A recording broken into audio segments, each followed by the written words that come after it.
two different kinds of revelations cannot be true.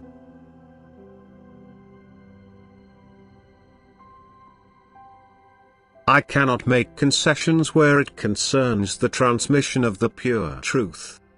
Understand that only one truth can and does exist, and that this comes forth from me, since I alone know everything, and therefore only I can convey the knowledge to those who possess a profound desire for truth and make heartfelt contact with me, who thus make themselves worthy and suitable to receive bright light.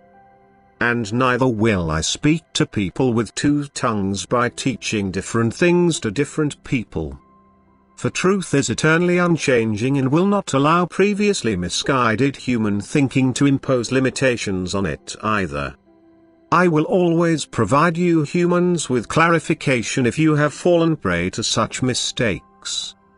And therefore I must criticize where my adversary has already prevailed, and I must openly highlight misguided mental concepts. And I will do so as soon as divine revelations are conveyed to earth. For only because of their complete concurrence will you be able to scrutinize the origin of such revelations yourselves. But it would also utterly contradict my wisdom were I to instruct people differently, by adapting my instructions to their hitherto thinking, if it is wrong. The truth must uncompromisingly expose misconceptions, because only the truth will benefit the soul, because only the truth is the path leading to me.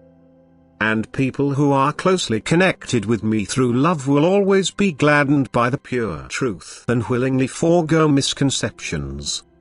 Hence, a caring person will feel impressed by the truth and easily recognize that he was hitherto wrongly instructed. For the error, that is, my adversary, is unable to hold someone captive who hands himself over to me, he will therefore easily be able to let go of wrong thoughts and unhesitatingly accept the truth.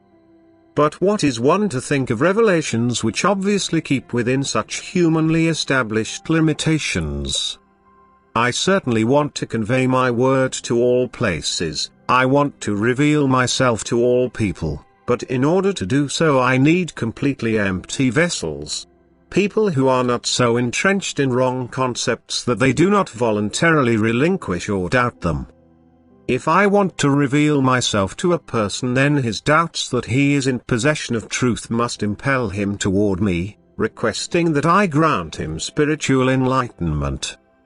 Only then will I be able to enlighten him, but never as long as he is still bound and unable to inwardly release himself from misguided teachings.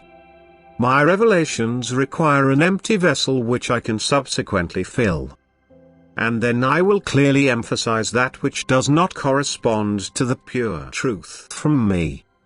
For I cannot utter two different kinds of spiritual knowledge and will not veil anything, but instead disclose everything. Because you humans are in need of light in order to find and travel the right path to return to me into the Father's house. Hence, whatever concurs has been conveyed to you humans by me, once the prerequisites exist which allow for my revelations. And if contradictions are found, then you must be cautious and seriously scrutinize them, for I myself cannot make any concessions which contradict the truth. Yet I want to win all people over before the end, and therefore I also want to show the right path to those who are still being misguided, and truly, anyone who completely devotes himself to me will receive clarification, and he will find his way out from a thicket which is inextricable for the half-hearted and indifferent person. My adversary has so much control over people that he has turned them into fanatics who no longer allow anything else. Be they members of ecclesiastical organizations or sects or of the various schools of thought. It is precisely the fact that they are incorrigible when my messengers want to inform them of the pure truth, that demonstrates their bond with him who does not allow clear thoughts to arise in them, but instead impels them to fanatically advocate misguided teachings. And then it will be difficult to win them over to the pure truth. Even those of good will allow themselves to be deceived because the adversary appears by the same token and is determined to make people spread wrong spiritual knowledge as divine activity. Yet I will always protect those people from believing it who fully consciously hand themselves over to me and only ever appeal to me for the truth. Even so, all of you should be on your guard, for the adversary has many tricks at his disposal in order to hold on to his followers, and he will fight the truth until the end, until I myself put a stop to his working and place him in chains again because the time of the end has arrived. Amen.